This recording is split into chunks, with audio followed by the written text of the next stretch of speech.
மிதுன ராசியை பொறுத்தவரையில் ஏற்றமான காலம்.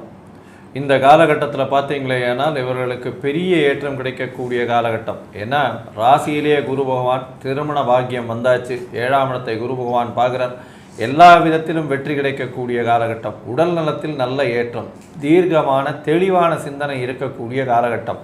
குழந்தை பிராப்தி ஏற்படக்கூடிய பாக்கியம் நிச்சயமாக உண்டு. புதிய பதவி, புகழ், அந்தஸ்து, கௌரவம்லாம் வரக்கூடிய வாய்ப்புகள் உண்டு. தொழிலில் பெரிய அபிவிருத்தி, தந்தையின் உடல்நலத்தில் நல்ல ஒரு ஏற்றம், வெளிநாடு போய் படிக்கக்கூடிய பாக்கியம் இருக்கக்கூடிய காலகட்டமாக அமையப்போகிறது. தந்தையின் மூலியமாக அதீதமாக அதாவது குடும்ப சொத்துக்கள் வரக்கூடிய வாய்ப்புகள் நிச்சயமாக இருக்கும். புதிய முயற்சிகள் அனைத்தும் கைகூடும். எடுத்த முயற்சிகள், எடுத்த காரியங்கள் எடுத்த நேரத்தில் கண்டிப்பாக வரக்கூடிய வாய்ப்புகள் உண்டு.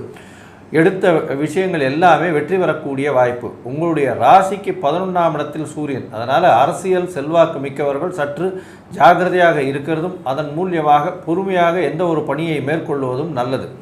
மொத்தத்தில் பார்த்தீர்களேயானால் இந்த மிதுன ராசிக்காரர்களுக்கு 90% நல்ல ஒரு ஏற்றமும் மாற்றமும் இந்த வருஷத்தில் நிச்சயமாக உண்டு.